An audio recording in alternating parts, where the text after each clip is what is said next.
بسم اللہ الرحمن الرحیم۔ السلام علیکم ورحمۃ اللہ وبرکاتہ۔ دوستو، آج میں آپ کو ایک بہادر نوجوان کا واقعہ سناتا ہوں جو بہت ہی چست و چالاک اور پھرتیلے تھے، تیر اندازی میں بھی بڑے ماہر تھے۔ ایک دفعہ عجیب حادثہ ہوا۔ مدینہ منورہ سے باہر ایک جنگل تھا جسے غبا کہتے تھے۔ وہاں رسول اللہ صلی اللہ علیہ وسلم کی اونٹنیاں چرا کرتی تھیں۔ کافر ڈاکوؤں نے وہاں حملہ کیا، اونٹنیوں کے چرواہے کو قتل کر دیا اور اونٹنیاں اپنے ساتھ لے گئے۔ یہ سب کچھ رات کے آخری پہر میں طلوع سحر کے قریب ہوا۔ یہ نوجوان بھی تیر کمان لیے ہوئے صبح کی اذان سے پہلے اسی جنگل کی طرف جا رہے تھے کہ کسی نے ان کو حادثے کی اطلاع دے دی۔ یہ نوجوان فوراً ایک پہاڑ پر چڑھ گئے اور مدینہ منورہ کی طرف منہ کر کے کہا، ڈاکہ پڑ گیا ہے، مدد کے لیے جلدی آؤ۔ یہ اعلان کر کے نوجوان خود اکیلے ان کافروں کے پیچھے دوڑے اور جلد ہی ان کے قریب پہنچ گئے۔ اس نوجوان نے کافروں پر تیر برسانے شروع کر دیے۔ اس نوجوان کا نشانہ بھی خطا نہیں ہوا تھا۔ جس کافر کو تیر لگتا وہ زخمی یا ہلاک ہو کر گر پڑتا۔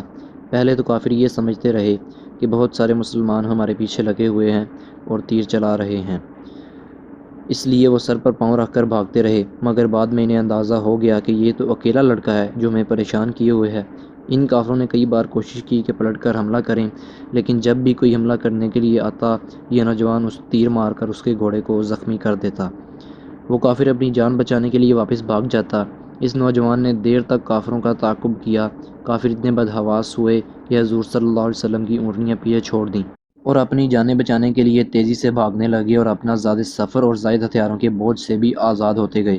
30 چادریں اور 30 توشہ دان انہوں نے راستے میں پھینکے اور بھاگتے چلے گئے۔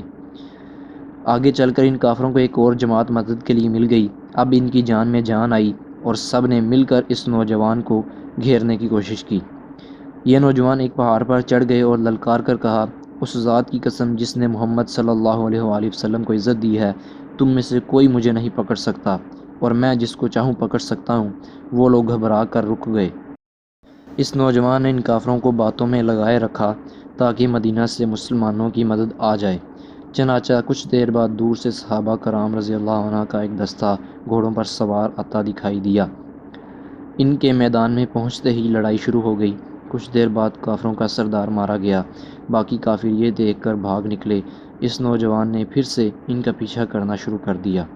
نوجوان شام تک ان کافروں کا پیچھا کرتا رہا، یہاں تک کہ کافر ایک تالاب کے پاس رک گئے تاکہ پانی پی لیں، مگر جب اس نوجوان کو آتے دیکھا تو مارے خوف سے ان کا برا حال ہو گیا اور وہ بغیر پانی پیے بھاگ کھڑے ہوئے۔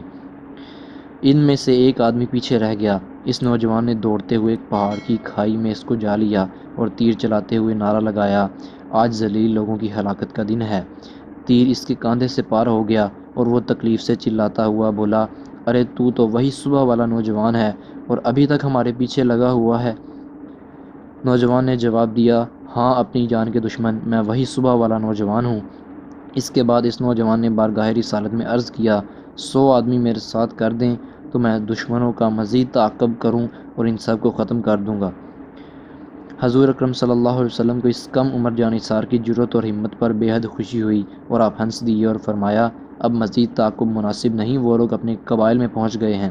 رات بھر آرام کر کے جب مدینہ منورہ کی طرف واپسی ہوئی تو اس نوجوان کو یہ اعزاز ملا کہ آپ صلی اللہ علیہ وسلم نے اسے اپنے ساتھ اونٹنی پر بٹھا لیا۔ اس نوجوان کے لیے اس سے بڑھ کر خوشی کی بات اور کیا ہو سکتی تھی؟ یہ بہادر نوجوان کوئی اور نہیں بلکہ حضرت سلمہ بن اکوع رضی اللہ عنہ تھے، جن کی بہادری کی وجہ سے کافر ڈر کر بھاگ گئے۔ ایسی جرأت اور ہمت صرف اسی کو نصیب ہوتی ہے جو صرف اور صرف اللہ کا ہو جاتا ہے، صرف اللہ سے ڈرتا ہے اور اللہ کی نافرمانی سے بچتا ہے۔ پھر اسے دنیا کی کسی طاقت کا خوف نہیں رہتا، بلکہ ساری دنیا اس سے ڈرتی ہے۔